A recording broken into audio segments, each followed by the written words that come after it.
For weeks now, town hall after town hall, one question, one topic comes up again and again and again at every single one of these Q&A sessions. And it's one of those issues that, again, you just can't be on the wrong side of in American politics. But Republicans are this year, thanks to Donald Trump and Elon Musk. Watch. Our next question is from Polly from a 288 zip code area.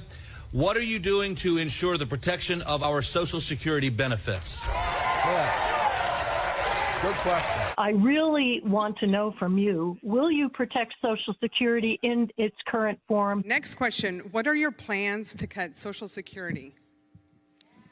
I want to be this is a very easy question for me to answer. Any changes to Social Security are not on the table, and I will not cut your Social Security. It is a promise between you and the federal government. Social Security is a promise between you and the federal government. Congressman Mike Flood doing his best yesterday in Nebraska, and you could hear his constituents reacting. If his constituents are feeling a little insecure about Social Security, there's good reason for that. In addition to Social Security firing thousands of people who work at that agency and announcing plans to shut down dozens of Social Security field offices, the agency now plans to put new requirements in place that will send millions more people to local offices in person, if they can find one, instead of being able to solve things with the administration over the phone. An internal memo from top officials at Social Security says 75 to 85,000 more people each week, senior citizens and disabled people, will have to deal with their Social Security benefits in person because of the changes Trump is making. 75 to 85,000 more customers in person per week while the agency is shutting down offices and firing their staff. These new rules are no longer just proposals. They are apparently set to take effect March 31st, a week and a half from now. Look at the empty seats here. Where's Elon Musk? If he's so great, if these plans and all the fraud and abuse that he found are so evident, why isn't he here explaining it? You know why. Because he's out to privatize Social Security. He's been on television the last couple of days talking exactly about Social Security, Medicare, and Medicaid, and what he intends to do. Privatize it. The American people, some of them may have been born at night, but not last night. They will teach that clip in freshman orientation for new members of Congress, if there's any justice in the world. The moment when Connecticut Democratic Congressman John Larson pretty much burned down the barn over the issue of Social Security and what Trump and his top campaign donor are doing to it. Congressman, thank you so much for joining us tonight. I really appreciate taking the time. Oh, glad to be with you, Rachel, and thank you for your voice. Well, let me ask you about your voice. You gave a real clarion call in Congress last week. We highlighted that here on the show. I wanted to ask what you are hearing from your constituents. I know you just had a town hall, and I know you got a lot of attention I did just have for those remarks. Same thing. There's frustration across the country and in the districts. And most of the time it's individuals saying, well, look, we don't hear enough from Congress, even though I assure you, and I think you know this, how hard everyone's working, et cetera.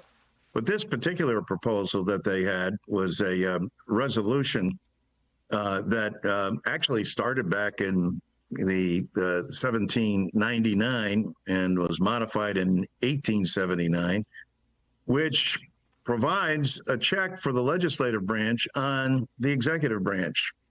The resolution of inquiry requires that they take the bill up within 14 days, or the bill goes directly to the floor for a vote. So what the Republicans did was adjourn the Congress on Tuesday night, hold a meeting Monday morning early with little people there, and clearly, as you saw from the clip, no Elon Musk and no head of the Social Security Administration. And the outrage here is what they're doing and the fact that they think that Elon Musk is above the law and that he doesn't have to come before the United States Congress or the Ways and Means Committee. I think my Republican colleagues were embarrassed by this fact, but we're going to keep it up. Rich Neal was in the papers again today calling for another, motion of inquiry so that we get Elon Musk before the committee and demand answers for the American people. What do you think they are trying to do to Social Security? The changes that they are forcing through, that they now say are going to start the last day of this month, seem like they are changes that are designed to cause chaos, designed to cause breakdown, and designed to screw up the basic functions of the agency. To what end? What do you think they're doing? I think you hit the nail on the head with the hammer there, Rachel, because that's exactly what they're doing. And here's the goal. What they're trying to do is say in the committee that Trump's indicated that he's not going to touch Social Security. And the Republicans continue to repeat. And all Elon Musk is after is fraud, abuse, and waste. Well, if he is, bring it before us because we'd like to hear it. In fact, bring him before us so we get to see his plan.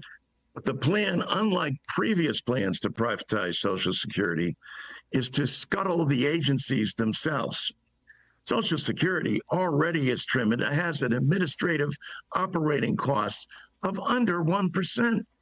There's no other agency in the federal government that operates like that, or I dare say in the private sector either. I'm from an insurance capital of the world, and their administrative costs are 16 to 26%.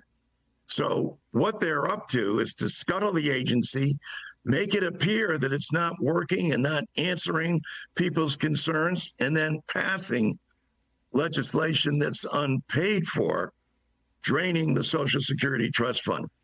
When Trump charges him with finding $2 trillion, everybody's attention should go up when you look at the Social Security Trust Fund, which is $2.7 trillion. And so he's made no bones about it on Larry Kudlow or any other place that they're going to privatize it.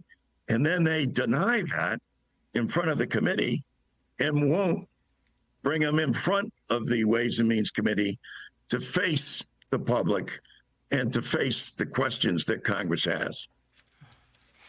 Congressman John Larson, Democrat of Connecticut, please come back and talk to us about this. I know you're not going to let it go. Thank you, sir.